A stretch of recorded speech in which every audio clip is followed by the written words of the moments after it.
Two houses, same street, town of 1,400 people. One is $65,000, the other is $59,900.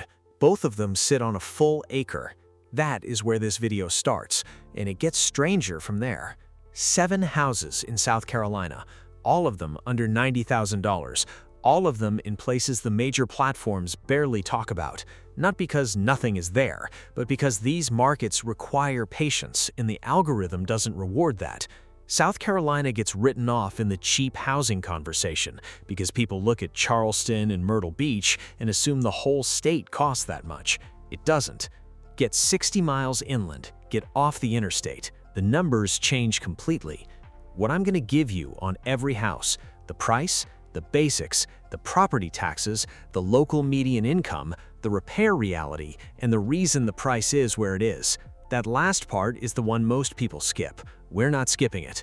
Stay through house number 1 at the end. It has 3 bathrooms for under $90,000, and there is a reason it hasn't sold yet. I'll give you the full breakdown, the good and the catch when we get there. Let's start in Whitmire. Twice.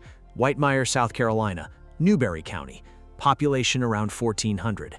In 1902, this town was running a textile mill with 900 looms and 33,000 spindles. They called it the Pearl of the Piedmont. The last mill closed in the early 2000s, and Whitmire has been a quiet, small town ever since. 550 Lehman Avenue is 3 bedrooms, 1 bath, just over 1,000 square feet on a full acre, built around 1940. Hardwood floors, metal roof. It has been sitting on the market since December of 2025. That's 7 months, which means either condition is doing most of the talking or nobody is looking at this market.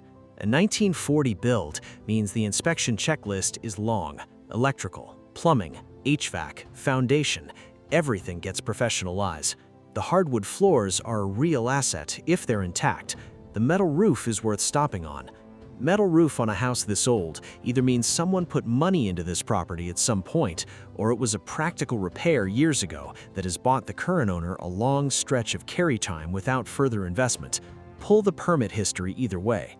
Whitmire median household income is around $38,000. Rental ceiling for a renovated 3-bedroom here is $800 to $900 a month. Property taxes are around $400 a year. $33 a month while the inspection is happening. The price cut from the original ask tells you the seller has motivation. That's useful information when it's time to write an offer. Now stay on the same street, 1 street over, same town, $59,900, another full acre, another 1940 build. This one the listing specifically describes as move-in ready, renovated, new flooring, freshly painted interior.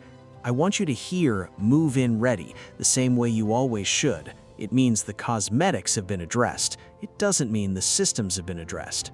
Move-in ready at $59,000 on an 80-plus-year-old house still means you get an inspection, still means you look at the electrical panel, still means you check the plumbing. Those new floors look great right up until the plumber tells you what's underneath them. That said, if the renovation is real and the systems have been touched, this is a different conversation from House 7. 2 houses, same street, same lot size, same age, $6,000 apart. One is labeled a project, one may not be. The inspection is the thing that separates them. The rental market is the same for both, $800 to $900 for a renovated 3-bedroom. The only variable is how much work you do to get there. Know that number before you make an offer on either one. By 1970, 94% of Union County's economy was textile-related. By the 1990s, the mills were gone. That one sentence explains most of what you see in the Union County housing market today. 480 Hawkins Road is 2 bedrooms, 1 bath, 1,400 square feet, $60,000. That square footage is the story. 1,400 square feet at $60,000 is real living space at a number that almost doesn't make sense until you understand what happened to this county's employment base over the last 30 years. Union County median household income is around $41,000. Realistic rents for a 2-bedroom in decent condition run $750 to $900 a month. The risk here is unknown history. What the systems look like, what the condition actually is, that's the inspection, not the listing photos. A 1,400 square foot two-bedroom either has generously sized rooms that help rental appeal, or an awkward floor plan that makes the square footage feel bigger on paper than it does in person. Get inside the house before you form any opinion about the deal. If the bones are solid and the systems are functional, $60,000 for 1,400 square feet in a county where light manufacturing has started coming back is a number worth taking seriously. Lake City, South Carolina had one of the largest tobacco markets in the Southeast. At its peak, this town was moving more than 20 million pounds of tobacco annually through Florence County. That era is long over. What remains is a town of around 6,000 people, and the hometown of Ronald McNair, the NASA astronaut who died aboard the Challenger in 1986.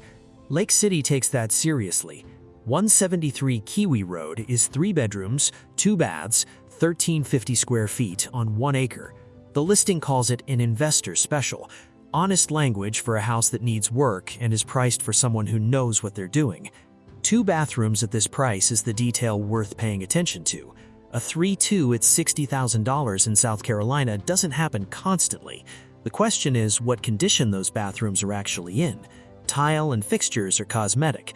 Plumbing rough-in is not. Know which category you're looking at before the inspection closes. Florence County median household income is around $58,000, one of the stronger numbers on this list. Comparable rents in Lake City for a renovated 3-bedroom run $900 to $1,100 a month. At $60,000 entry on 1 acre, the hold math is genuinely interesting if the rehab stays controlled. Investor special means as is. As is means you build the offer around your inspection number, not around optimism. 4 houses, 3 are under $65,000. One of them has 2 bathrooms. Not a single one is in the same county. And we still have not gotten to the house with the cash-only financing flag, the inherited property with acreage in the low 80s, or the one at the end that I still cannot fully explain. Keep watching. Saluda County in west central South Carolina. Poultry country, timber country, peach orchards along the ridge since before the Civil War.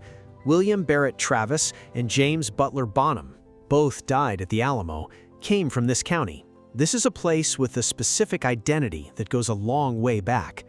6360 Greenwood Highway is 2 bedrooms, 1 bath, 1,116 square feet on 1.5 unrestricted acres, built around 1940, and the listing says explicitly, cash or conventional loan only. No FHA, no VA, no USDA. That restriction is the most important line in this listing, and here's why it matters. Properties that can't qualify for government-backed financing are usually in that position because the condition wouldn't survive the appraisal requirements those loan types impose. That's not a reason to automatically walk away, it's a reason to know your repair number before the offer goes in, not after. Well and septic are working, power is on. No central HVAC, window units and space heaters stay with the property. The house sold for $45,000 in 2022 and is now asking $68,000. That price history tells you how the seller values the land versus the structure.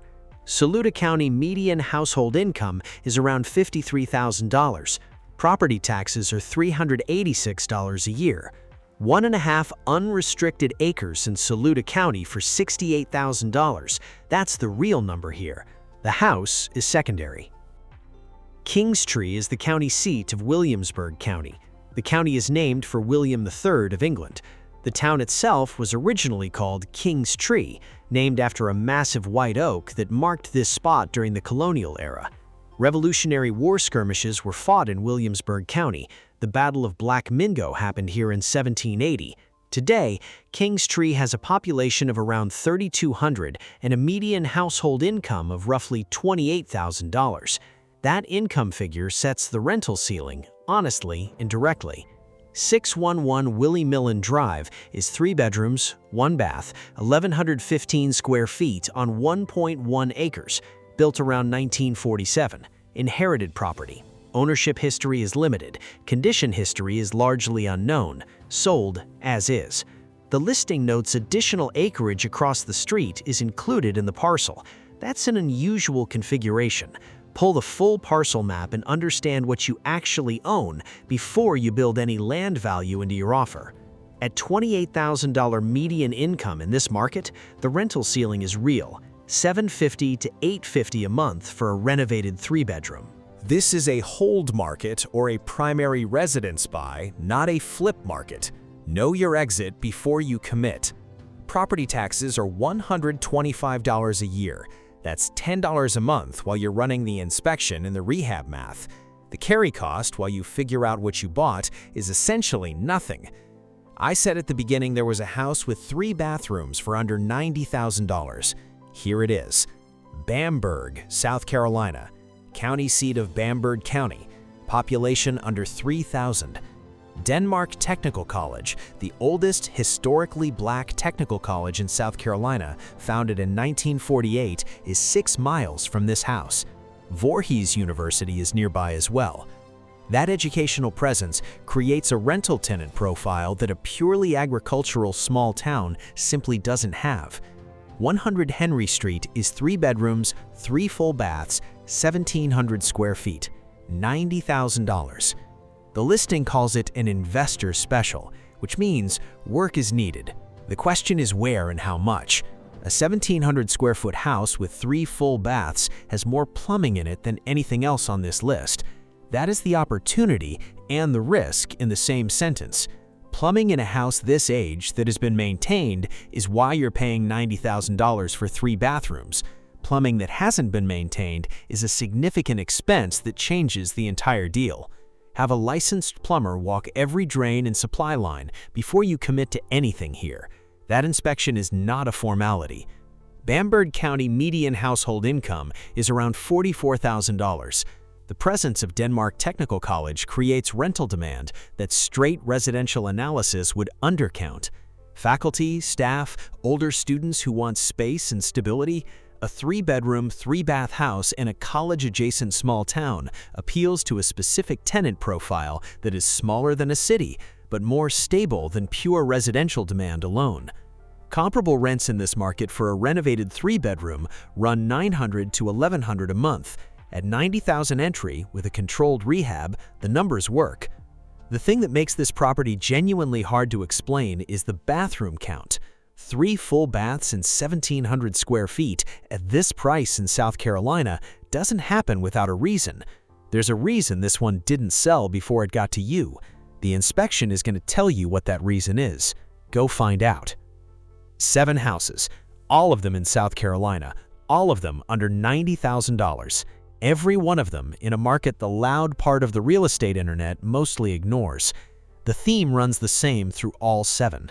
The price is low because the work is real, the market is small, or the financing is complicated. None of those are automatic deal breakers. All of them require homework before an offer goes in. Inspection first, rehab estimate second, rental or resale analysis third. In that order, every time. Here's what I want you to do. Drop a comment if you add $20,000 for repairs. Do you take the Whitmire double, 2 houses on the same street for under $66,000 combined, or do you take the 3-bathroom investor special in Bamberg? Pick one and tell me why. I read every comment. Subscribe if you're not already. There's more of this coming.